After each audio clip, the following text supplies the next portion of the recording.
ఈవీఎంల అవి జరుగుతూనే ఉంటాయి. మనం ఈసారి ఈవీఎంలు కాపాడుకుంటాం. నెక్స్ట్ ఎలక్షను బ్యాలెట్ పేపర్లో చేయడానికి 6 సంవత్సరాల నుంచి ఫైట్ చేస్తున్నాను. ఇండియా కూటమి కాంగ్రెస్ పార్టీ మద్దతు ఇవ్వనందుకు మనం ఫెయిల్ అయ్యాం. 2019 నుంచి నేను ఈవీఎంల ఎలక్షన్ వద్దు అని సుప్రీంకోర్టులో పిల్లేశాను. ఈ కాంగ్రెస్ పార్టీ ఏ పార్టీలు మద్దతు ఇవ్వనందుకు నష్టపోయారు. ఇప్పుడు వాళ్ళు ఇస్తారు. నేను సుప్రీంకోర్టులో నా మ్యాటర్ అది కూడా నడుస్తుంది. ఈవీఎంలు వద్దు, బ్యాలెట్ పేపర్లతోనే ఎలక్షన్స్. సెకండ్ క్వశ్చన్ ఏంటంటే ఈ ప్రవీణ్ పగడాలని ఆయన మరణం అనేది ఆంధ్రాలో జరిగింది. అదే కాకుండా ఈ నిమిష విషయం కూడా ఇదొక ప్రజాశాంతి పార్టీకి ప్రస్తుత పరిస్థితుల్లో తెలంగాణ కన్నా ఆంధ్ర రేంజ్ బాగుందనే సంగతి మీ దృష్టిలో ఉందా లేదా? Very good. నాకు ఆంధ్ర, తెలంగాణ, ఆఫ్రికా అన్న ఫీలింగ్ లేదు. పరిస్థితి ఎలాగున్నా నేను ప్రధానమంత్రి అవ్వాలంటే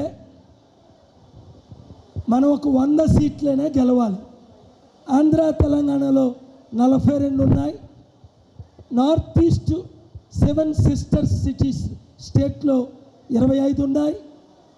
అలాగే మంచి పార్టీలతో అలయన్స్ పెట్టుకొని ముందుకెళ్ళాలని ఆశిస్తున్నాం. కనుక 2 తెలుగు రాష్ట్రాల్లో 42 సీట్లు గెలవాలని ఇంకా 3 సంవత్సరాలు కృషి చేస్తాం. అందుకనే జూబ్లీ హిల్స్ బై ఎలక్షన్లో గెలిస్తే దేశమంతా గెలిచినట్టే. అందుకని వచ్చే శనివారం ఆగస్టు 30 లేదా సెప్టెంబర్ 6 సాటర్డే, నెక్స్ట్ 2 వీక్స్లో సాటర్డే, అది సెప్టెంబర్ 6థనా 6థా 5థా క్యాలెండర్ చూడండి తమిళ. September 1st Saturday 6th. Sir మరొక ప్రశ్న అండి. సెప్టెంబర్ 6th సాటర్డే నాకు టైం ఉంటుంది. నేను కోఆర్డినేటర్గా ఉండి జూబ్లీ హిల్స్లో ఉన్నవారిని, నిరుద్యోగుల్ని, ఉద్యోగుల్ని, మహిళల్ని, ఇండిపెండెంట్గా పోటీ చేద్దాం అన్నవారిని, బీజేపీ, బీఆర్ఎస్, కాంగ్రెస్ పార్టీ వద్దు, నేను జూబ్లీ హిల్స్లో ఎమ్మెల్యేగా ప్రజాశాంతి పార్టీ తరఫున పోటీ చేస్తాను, కనీసం ఖర్చులు పెట్టుకోగలను అన్న వారిని మీడియా మిత్రులు మీరు కూడా కాంటాక్ట్ చేసి, మమతా నెంబర్ మీ దగ్గర ఉంది, మమతాకి టెక్స్ట్ చేయించండి. సార్ జూబ్లీ హిల్స్ గురించి మాట్లాడాల్సి వస్తే జాబిల్లి అని ఇదివరకు జాబిల్ హిల్స్ అని పిలిచేవాళ్ళు, ట్రైబల్స్ ఉండేవాళ్ళు. వాళ్ళందరినీ బయటికి తోలేసి అగ్రకులస్తులు వచ్చి దీన్ని ఆక్యుపై చేసుకున్నారు. ప్రజెంట్గా మన ఓటర్ లిస్టులో మనకి అగ్రకులస్తులు ఎంతమంది ఉన్నారు, బీసీలు మొత్తం ఎంతమంది ఉన్నారు, ఎస్సీలు ఎంతమంది ఉన్నారు అనే ఏదైనా డేటా ఏదైనా ఉందా గ్రౌండ్ లెవెల్లో? ఎందుకంటే మేము ఇదివరకు 2024లో మేము సర్వే చేస్తే ఆంధ్రాలో, తెలంగాణలో, అంత ముందు జరిగిన తెలంగాణలో కూడా మేము ఫస్ట్ ఇన్ కైండ్ అని చెప్పేసి ఇంటెలిజెన్స్ వాళ్ళు central intelligence and state intelligence certify చేశారు. అట్లాగా జూబ్లీ హిల్స్ గురించి ground report.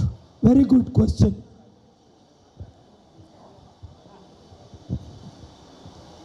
Jubilee Hills last వీకే మేము వాటర్స్ లిస్టు అడిగాం, తీసుకుంటున్నాం. 2019 జూబ్లీ హిల్స్ ఎమ్మెల్యే ఎలక్షన్లో దాదాపు 3 లక్షల ఓటర్స్ ఉన్నారు. అందులో 1,88,000 మంది ఓట్లు వేశారు.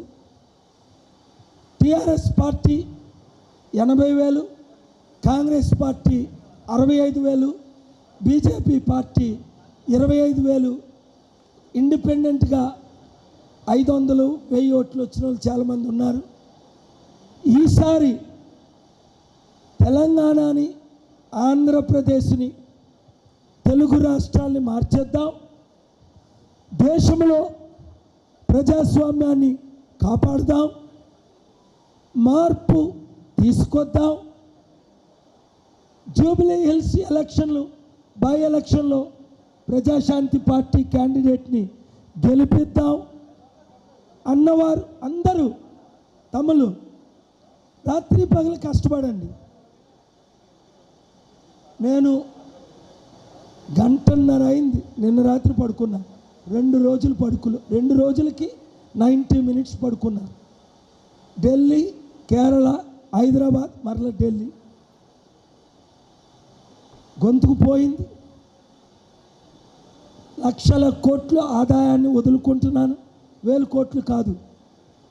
దేశాన్ని రక్షించడానికి థియో గారు చెప్పినట్లు దేశం కోసం నేను సహితం డాక్టర్ కేఏ పాల్తో ఆయన అంత మంచి స్లోగన్ తీసుకొచ్చారు.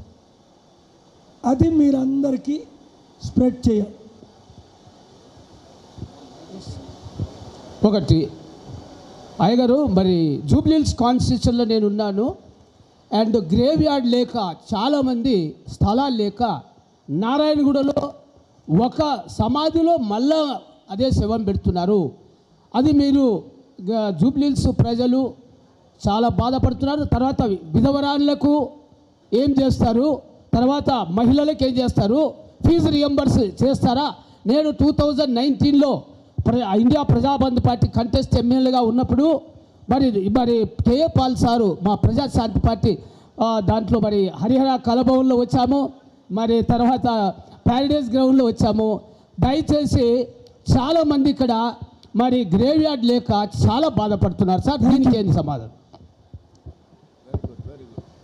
నేను ముఖ్యమంత్రిని అయితే 3 నిమిషాల్లో అనేక స్థలాలు ఉన్నాయి జూబ్లీ హిల్స్. సమాధులకు నేను ల్యాండ్ అలాట్ చేయగలను. కానీ నేను ముఖ్యమంత్రిని కాదు కనుక మన పార్టీ తరపుని